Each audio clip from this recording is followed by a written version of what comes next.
Bonjour, je suis Jean-Pierre Nogrette, professeur à Paris 3. Je suis spécialiste de Robert Louis Stevenson, traducteur aussi de certains de ses romans et aussi de ses poèmes.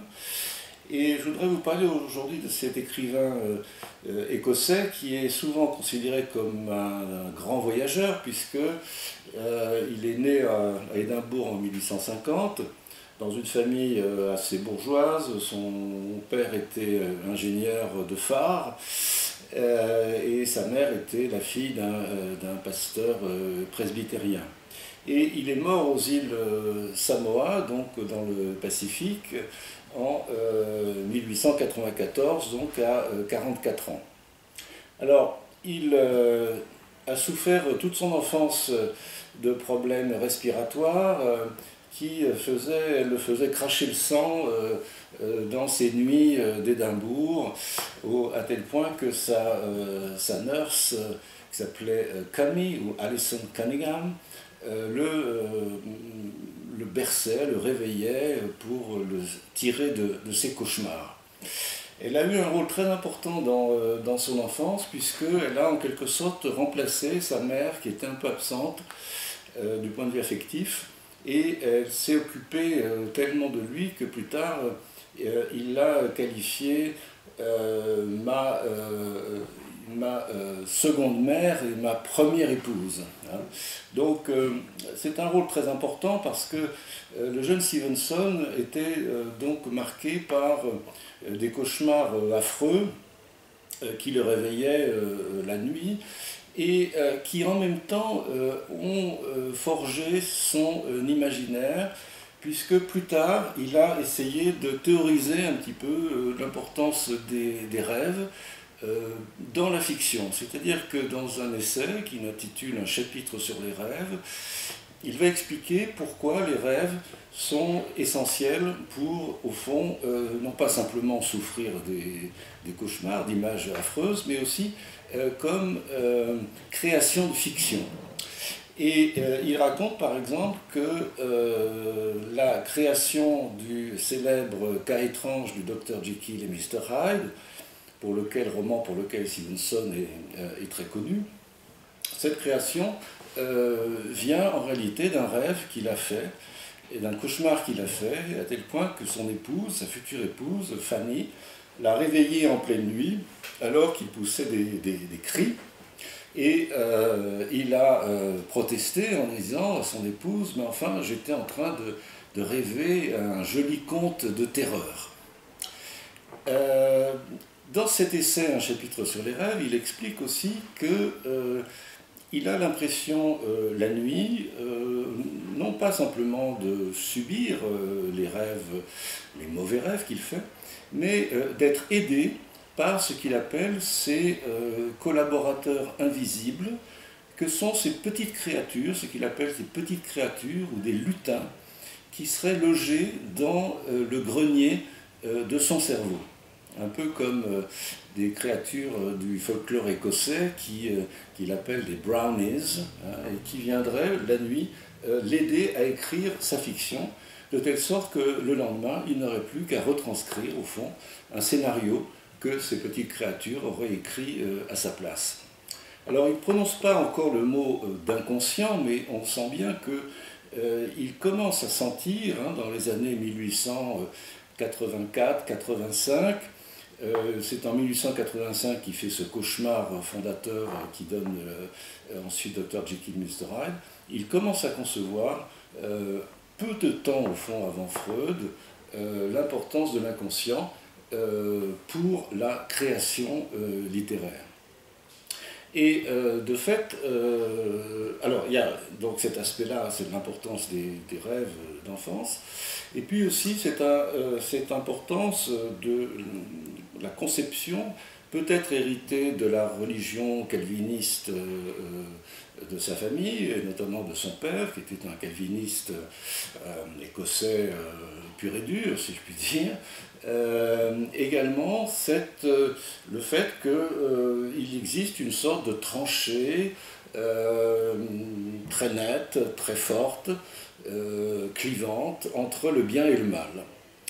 Et très tôt, jeune garçon, il a eu conscience de ce clivage qu'il va développer, bien évidemment, dans son célèbre cas étrange de Dr. Jekyll et Mr. Hyde, où le Dr. Jekyll s'aperçoit qu'en réalité, il y a deux entités dans son moi, et il va essayer de les séparer de manière sans doute excessive, puisqu'il va créer un Mr. Hyde qui est déjà en lui.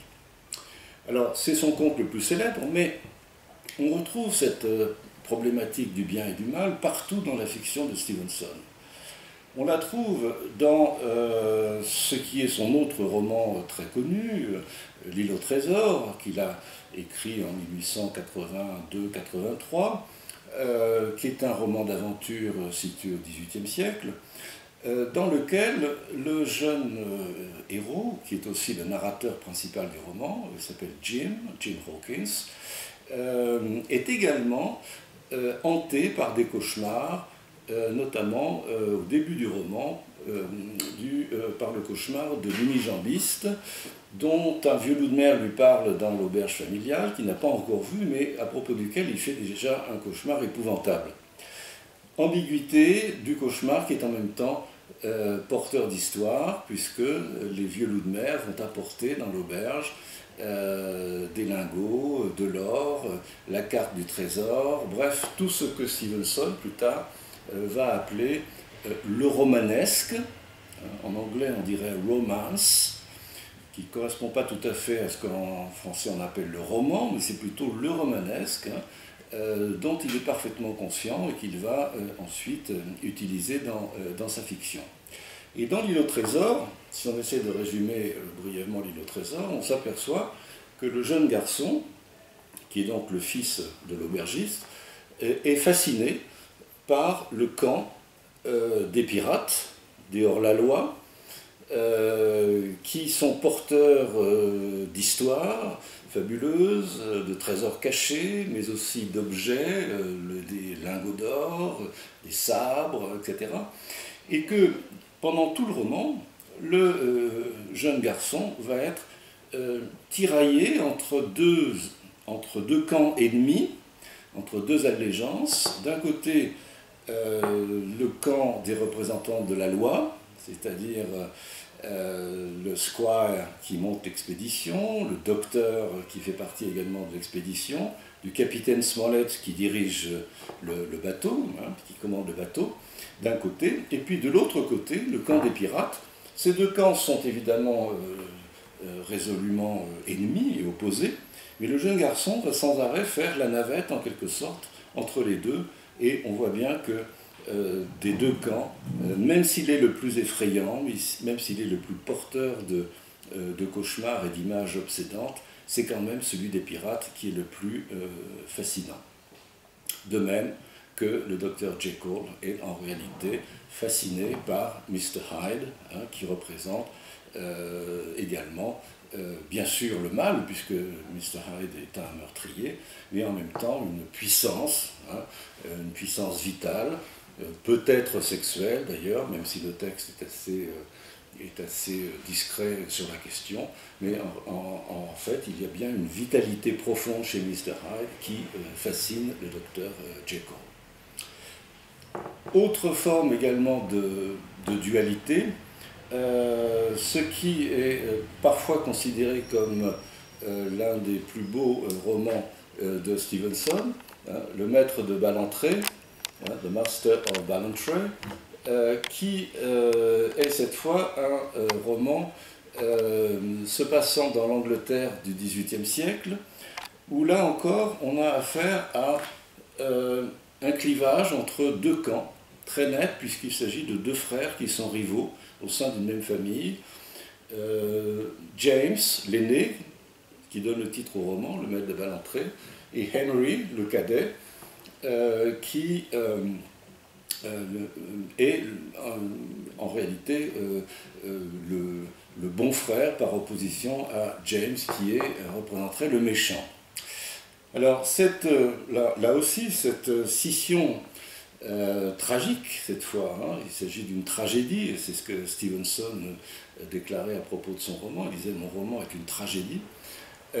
Cette tragédie qui rappelle par certains côtés la tragédie grecque, Éthéocle et Polynice, hein, qui s'affrontent même dans le sein de leur mère, là aussi va être traitée sur un mode assez subtil, puisque ce qui est apparemment tranché au début du roman entre d'un côté le méchant frère et de l'autre le gentil, il y en a un des deux qui s'engage auprès des Jacobites, qui sont les rebelles par rapport au camp officiel, disons, fidèle au roi George, eh bien, va être traité par le narrateur, qui est l'intendant du domaine, qui s'appelle McCalla, de manière très subtile, puisque il arrive un moment dans le roman où cette opposition entre le bien et le mal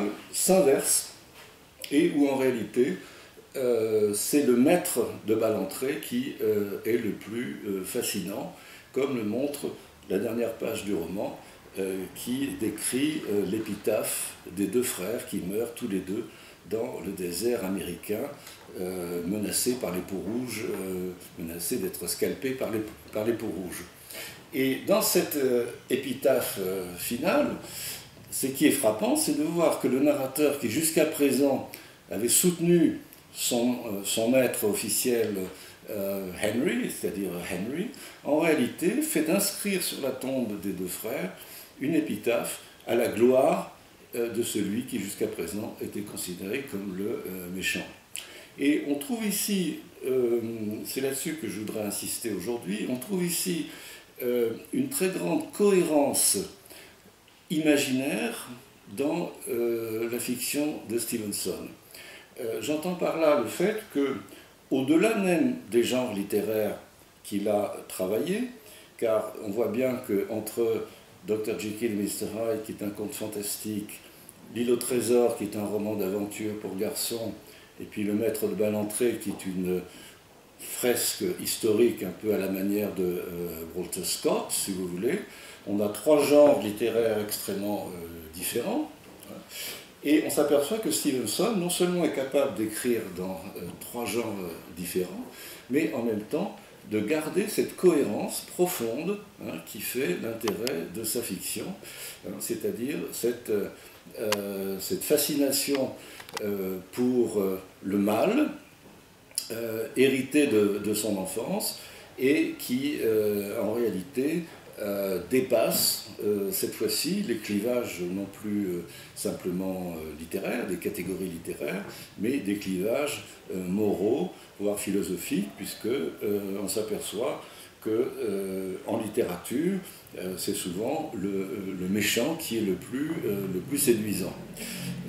André Gide, qui admirait Stevenson et notamment le maître de Ballantrae, il est curieux de voir qu'André Gide, pour son voyage au Congo dans les années 1925-1926, emporte dans ses bagages le maître de Ballantrae. C'est quand même très, très curieux de voir ça.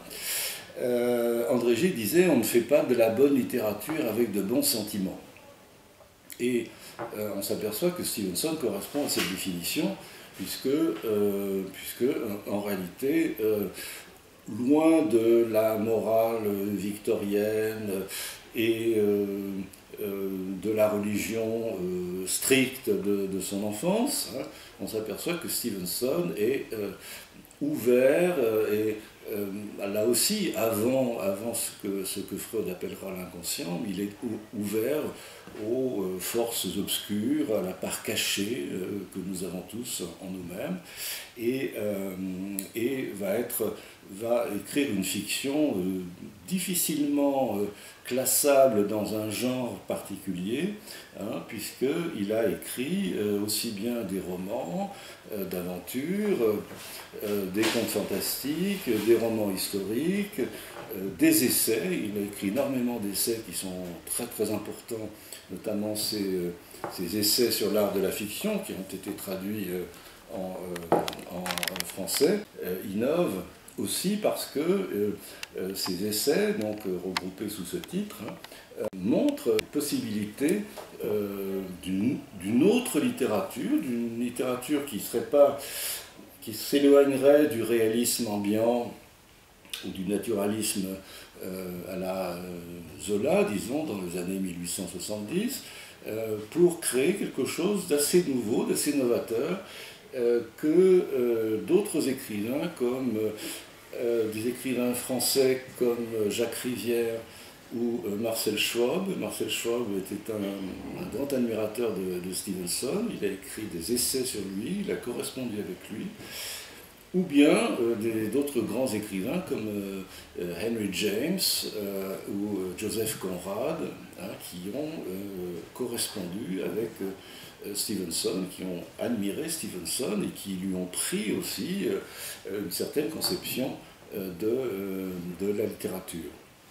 Alors, je vais peut-être conclure en vous invitant à lire Stevenson. À la fois, c'est peut-être relire des romans que l'on croyait connaître. Quand on relit Le cas étrange de Dr.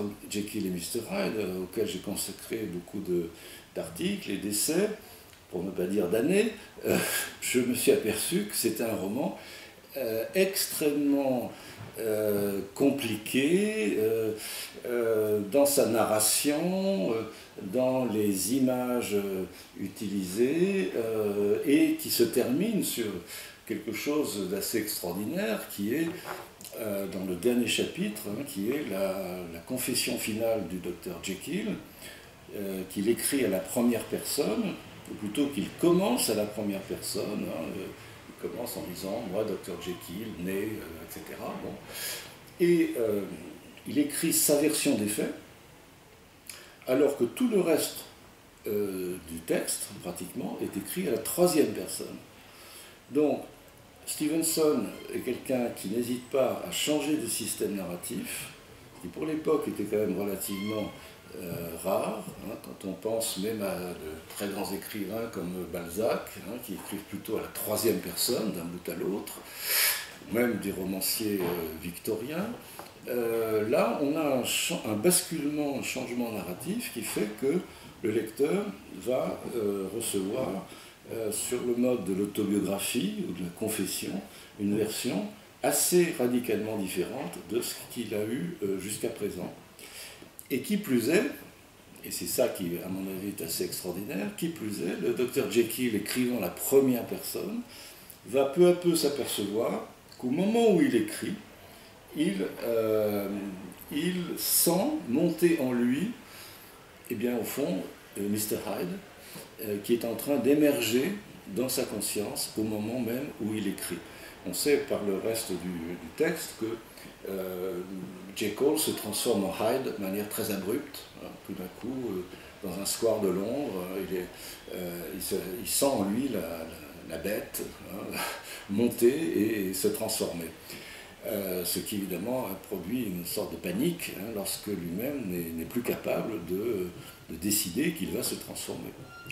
Et là, au moment où il écrit, il sent que quelqu'un d'autre est en train d'écrire à sa place, ou du moins il devient incapable de dire « je ». Il parle de lui à la troisième personne, et parlant de lui à la troisième personne, il est condamné à devenir Hyde, sauf si, et c'est ce qu'il fait à la fin, sauf si il décide de manière assez abrupte d'arrêter d'écrire, et il écrit d'ailleurs lui-même, il dit ici même, en posant le stylo ou la plume, je mets fin à la vie de cet infortuné Henry Jekyll.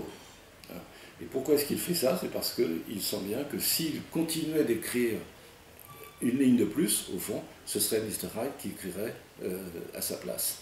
Donc là, on a un effet de ce qu'on appelle en critique souvent une mise en abîme ou un effet de miroir qui fait que l'écrivain, celui qui écrit à la première personne, tout d'un coup sent que ce projet autobiographique est en train de s'abîmer, de se dégrader dans une écriture impossible qui serait l'écriture de Mr. Hyde.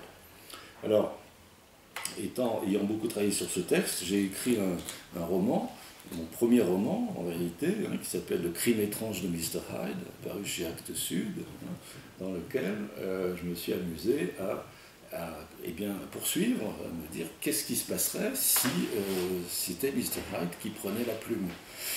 Donc on voit que la modernité de Stevenson, c'est non seulement s'illustre dans les thèmes qu'il a choisis, cette remise en cause de la frontière entre le bien et le mal, l'exploration du moi, etc., mais aussi dans des jeux narratifs, des expérimentations sur l'art de conduire un récit, qui font que Stevenson est très admiré par beaucoup d'écrivains modernes du XXe siècle. J'ai cité André Gide, il faudrait citer Borges, qui était un grand admirateur de Stevenson et qui lui a repris en quelque sorte certaines réflexions sur l'art de la fiction.